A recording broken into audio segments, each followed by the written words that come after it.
માણસ કદમ ભલે માર્ગ પર મૂકતો હોય છે, પણ એની આંખ સામે મંજિલ તો હોય જ છે. માણસ ભલે પોતાની નજર સામે ઉત્તમ આલંબનો રાખતો હોય છે, પણ ઉત્તમ આદર્શ એને લક્ષ્ય સ્થાને તો એ રાખતો જ હોય છે. મંદિર એ આખરે છે શું?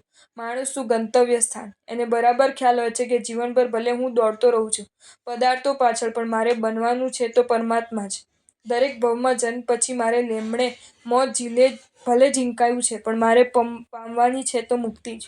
મંદિરની આપણને એક જ પ્રેરણા છે, દોસ્ત, તારું શરીર ભલે તારા મનની આજ્ઞા માનતું હોય, પણ તારા મનને તો તારે પરમાત્માની આજ્ઞા માનવા જ તૈયાર કરતા રહેવાનું છે.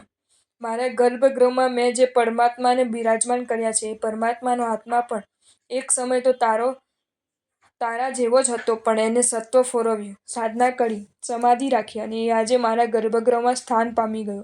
દોસ્ત, હું તારી અહીં આવવાની રાહ જોઉં છું. ક્યારે આવે?